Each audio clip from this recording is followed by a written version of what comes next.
Guys, please make sure to stay until the end. We're going to talk about common mistake people make that can actually cost you thousands of dollars for parts, tools, diagnostics that you may not actually need. Stay with us, we'll explain what it is.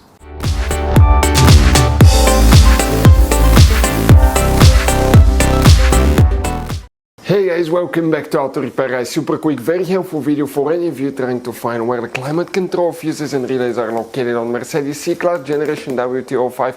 Guys, stay with us. We'll also talk about hidden fuse boxes. We'll share information that can save you thousands of dollars in future repairs. By the way, if you need to buy the replacement parts, tools, fuses, relays, we will guys share that information in the description of the video below. Check it out and you can see where we get most of our tools and supplies from as well. Let's start on it now. Before we start guys, let us tell you a little bit about us. Every single car we get here at the garage, we try to make at least 200 to 300 free repair videos. We take them completely apart, we show you how to fix pretty much anything. Electronics, engines, computers, transmissions. Why we do all that? Because our mission at the garage here is to save you as much money as we can guys. All we need in return, please guys, subscribe to the channel, like the video, that way we can keep making these free videos. Check out our YouTube channels, we have more than 17,000 free repair videos that can save you thousands of dollars in future repairs. So let's go ahead and start on it now. So for the climate control, come guys, we'll show you where you can expect to find the fuses and relays. We will be working today in, by the way, 3 different fuse boxes. One of them is extremely hidden.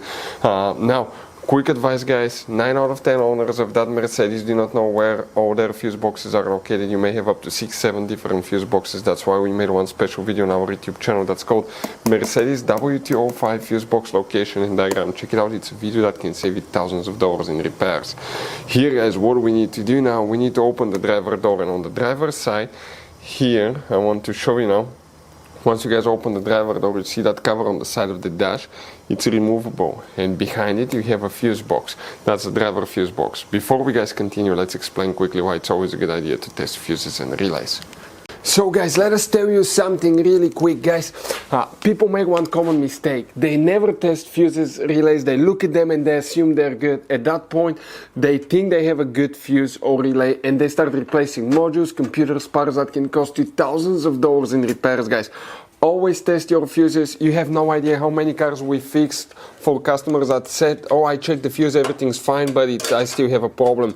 Now, some fuses are super hard to see if they're burnt or not. Some of them will be really easily accessible. You can clearly see them, but there will be fuses that are not see-through, fuses that may look like they're not burned, but they're actually burned. And often, guys, you can actually even test these fuses. Okay, let me show you now without even removing them, but it's very important to know how to test different fuses and relays.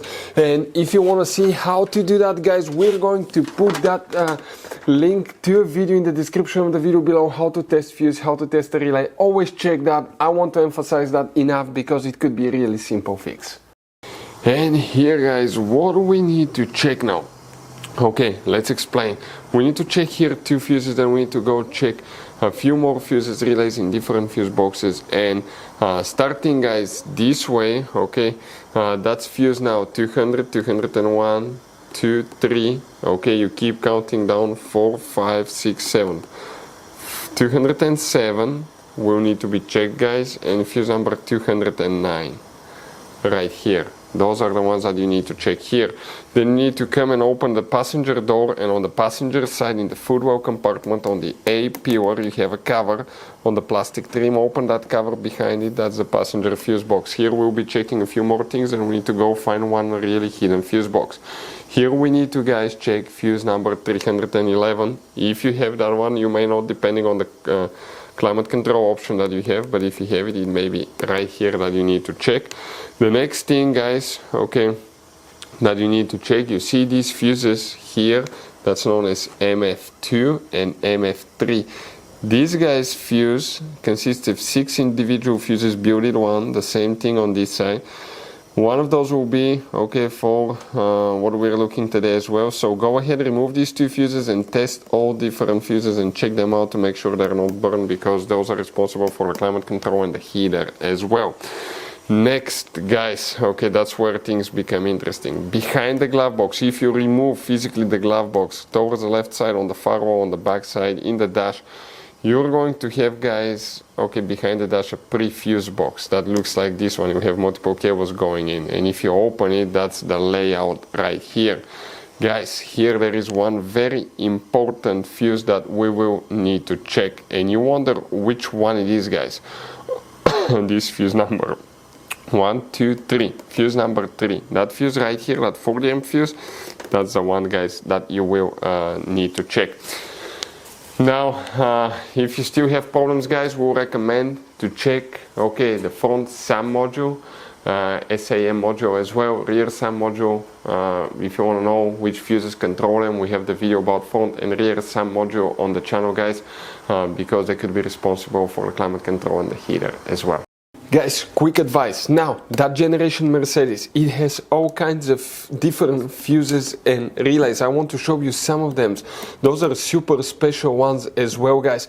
And those prefuse boxes as well. Check it out. You will have a great variety of fuses, relays. So, by the way, if you guys want to buy any replacement parts, tools, fuses, we'll recommend to keep some spare ones in the glove box for a peace of mind. We're going to share the information in the description of the video below so you can see where you can get them from, and you can see where we get most of our tools and supplies from as well. Thank you guys for watching, and see you next time.